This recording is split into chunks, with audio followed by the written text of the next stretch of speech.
Okay, this is a video on how to trim your pot. Whenever you're done pulling it off of the pottery wheel, you basically want it to dry out a little bit on the top so that it doesn't bend when you rotate it, so that this can start drying out. This is pretty thick and it's gonna dry a lot slower than down here because this is thinned out. So we're basically gonna put this in the center so that it doesn't wobble, and then we're gonna trim it. So there's these two little holes here that can use as a guide. Since I'm using a bat, I have those visible on top of the bat. So if I were to push this over to one side, you can clearly see that it's not centered. So I'm gonna try my best to kind of center this by eyeballing it. There's other ways to do it by taking a needle tool, an object, and just placing it there to see when it hits it. So I'm gonna turn this on. And you can kind of see the wobble, okay? You can tap it into place, okay, as it rotates. You can kind of see that. Okay, you can kind of start to see the wobble here. I'm just grabbing my needle tool back here. If I were to put this and rest my hand here along the side, get as close as I can, and it just hit it right now. So it bumped into it.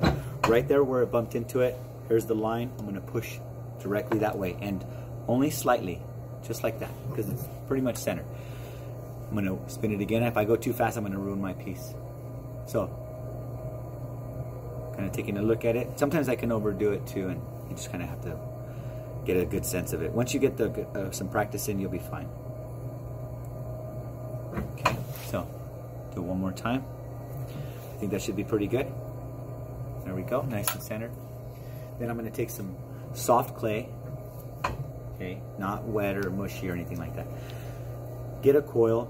If you have a small piece, something this large might not work for you. So I like to do about 4 little coils, or if I know that it's gonna slip as it's drying out, then I'll extend it. I'll coil all the way around.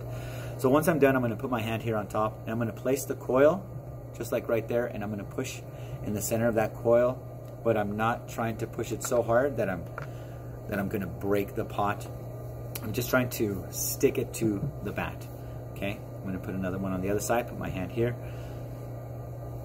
Okay, I'm gonna get a little closer so you guys can kind of see. So, just like this. Let's actually do it this way.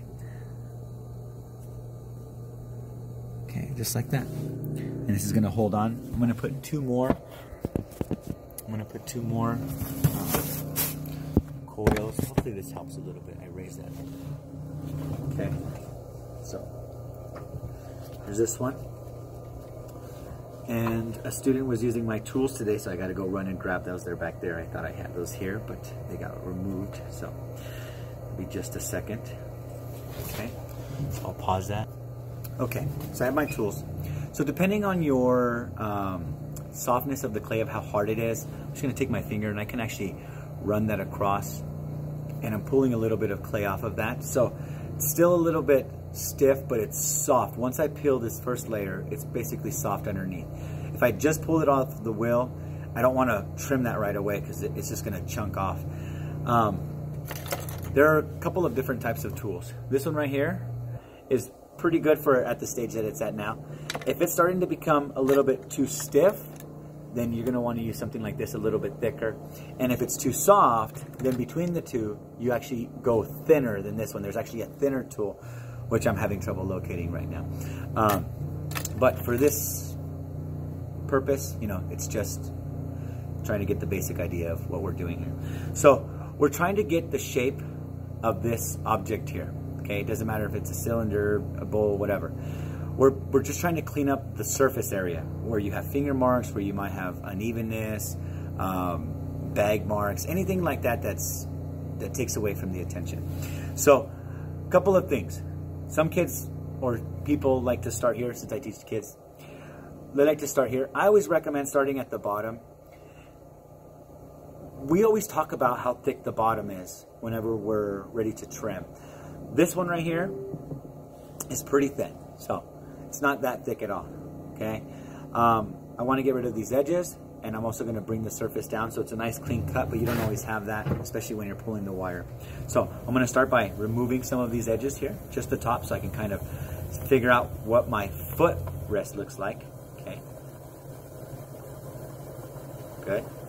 Okay. See those ribbons here? This is perfect. This is exactly what you want. If it's in shards, it's too dry, and then this is going to move around. The clay is going to absorb. Let's reverse that. The pot will absorb the clay from the coils here, and it's just going to slide around, especially when you're putting pressure on it. Okay. So you don't have anything quite yet. I'm going to bring this down a little bit. Okay. So all I'm doing is scraping the first surface to make things even. I prefer to do concentric circles so that I can see how far I'm going to go down. So I'll start with one little circle here, and I'll make another little one. Okay. So the reason I'm doing this is so it's easier to cut. Now the very last one here, basically I want a place for this bowl to sit. So right here, okay, is basically where I want it to sit. These little circles are going to all go down. I'll end up trimming this. Let's get a closer look. See if I can do it with one hand. Okay. So pulling this down.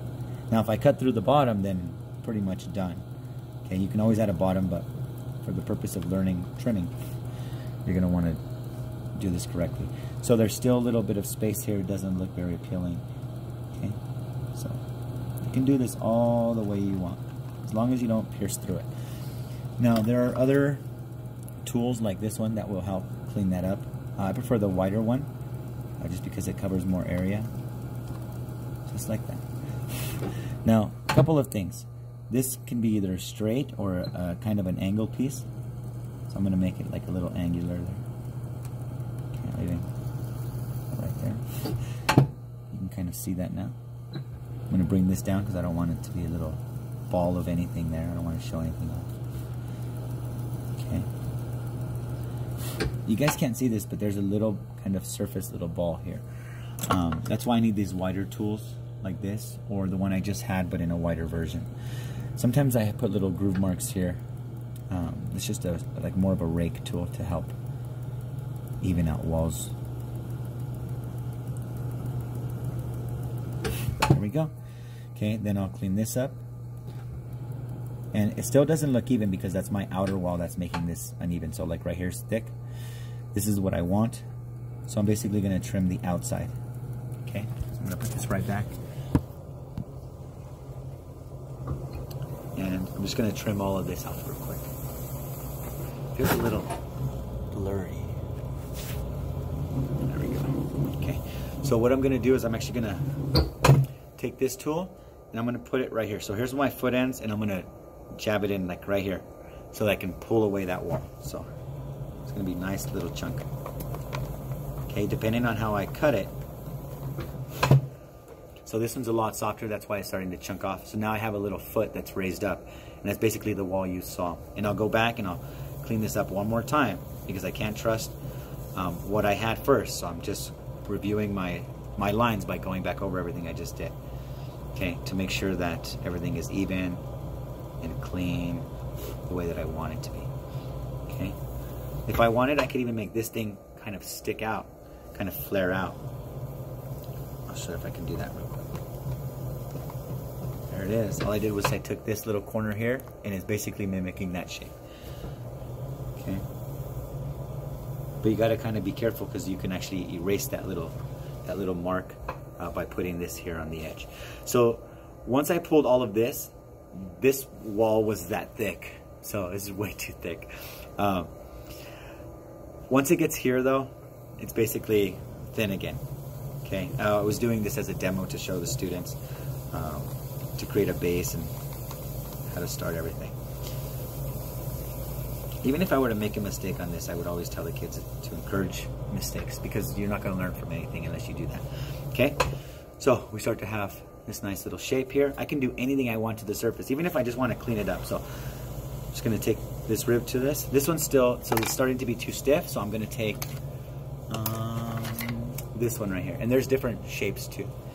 So all I'm doing is going to start here, and I'm cleaning the surface. So getting rid of any lines, any slip marks, any groove marks, anything that is detracting or making it uneven or wobbly or look like it's bouncing from left to right, especially in there. Because you'll start to see that it kind of moves like this, but you'll get this beautiful kind of round shape to it eventually.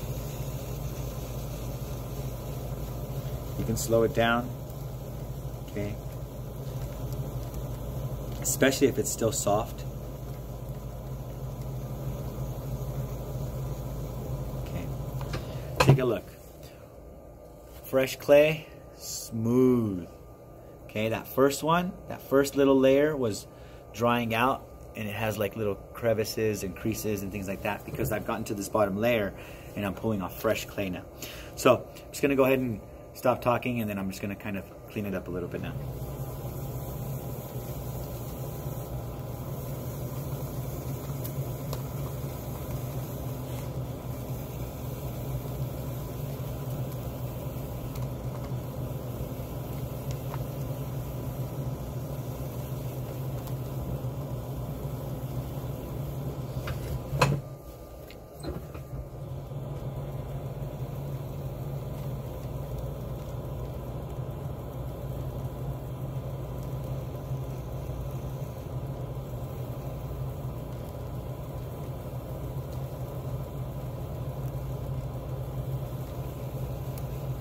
Okay, so what I was doing was I put a little groove in, and then act like this is the groove. I basically took this tool and I rounded off that groove. Okay, so you'll have something that looks like this. Okay, one second. So this is the final product here. You have that nice little rib on the side, nice and clean. Okay, then you have your bowl, and then I can still soft enough that I can try to shape it if I wanted to. Or trim it, put holes in it, whatever I want to do. That's it. Good luck.